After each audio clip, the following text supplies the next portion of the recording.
आप देख रहे हैं पुलिस वाला वेब न्यूज और मैं हूं आपके साथ कंचन। आदिवासी राजा शंकर शाह कुंवर रघुनाथ शाह के बलिदान दिवस पर उनकी जन्मस्थली में उन्हें श्रद्धांजलि दी गई। इस दौरान उनके चित्र के समक्ष सशस्त्र जवानों ने उन्हें सलामी दी। केंद्रीय इस्पात और पंचायत एवं ग्रामीण विकास राज्य मंत्री फग्गन सिंह कुलस्ते ने उन्हें श्रद्धांजलि देते हुए बताया कि ये गोंडवाना साम्राज्य के राजा शंकर शाह कुंवर रघुनाथ शाह की जन्मस्थली है। आज ही के दिन 1857 को तोप के मुंह पर बांधकर अंग्रेजों ने आदिवासी राजा शंकर शाह कुंवर रघुनाथ शाह को उड़ा दिया था। आज भारत के गृह मंत्री अमित शाह एक के भव्य स्मारक का फाउंडेशन करेंगे। मंडला में उनकी जन्मस्थली हमने कोशिश की है कि उनकी प्रतिमा लगे और इस पूरे क्षेत्र को संरक्षित घोषित कराकर यहाँ एक संग्रहालय बनाने की कल्पना है।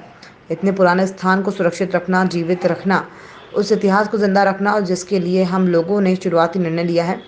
ये क्षेत्र पुरातत्व विभाग के अधीन होने से पहले कुछ रुकावट और दिक्कत थी, लेकिन हमने भारतीय पुरातत्व सर्वेक्षण के डायरेक्टर और जिला प्रशासन से बात की है। उनसे बात करने के बाद ये सब तय हुआ है कि आने वाले समय में इस इतिहास को जीवित करने में इस पूरे गोंडवाना साम्राज्य का ये एक महत्वपूर्ण स्थान साबित होगा।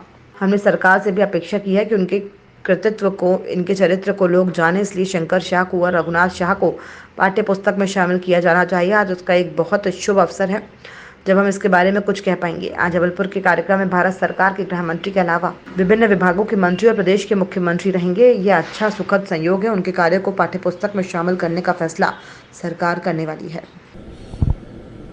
शंकर शाह रघुनाथ शाह जी का ये जन्मस्थली है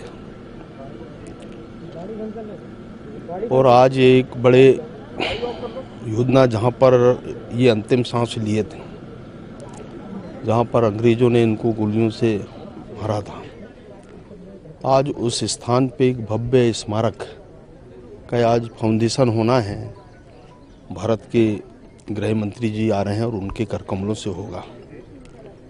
और इस स्थान के लिए भी हमने इस बार प्रयास करके इसको, चूँकि सही का जो मामला ये सामने जो है, तो ये दोनों अलग अलग हैं, तो इसके कारण काफ़ी कठिनाइयाँ हुई। पर बातचीत करने के बाद अब हमने तय कर लिया है कि यहाँ पर एक विशाल एक प्रतिमा उनका हम स्थापित करने का फैसला किया है। कुछ हमको अभी टोकन ग्रांट की स्वीकृति हमको प्राप्त हुई है और प्रतिमा अगले आने वाले समय में हम इसका यहाँ पर निर्माण कर रहे हैं।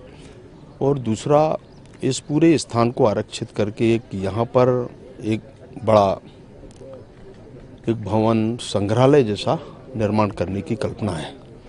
तो ये हमने सोचा है और आज उनके बलिदान दिवस के अवसर पर हम परंपरागत यहाँ पर उनको श्रद्धांजलि अर्पित करने के लिए हम इकट्ठे होते हैं। और इस स्थान को आप देख रहे हैं, ये बात सही है कि इतने पुराने इतिहास को अब सुरक्षित रखना, उसको जीवित रखना, उस इतिहास को जिंदा रखना, ये हम लोगों ने एक प्रारंभिक तौर से ऐसा निर्णय किया है।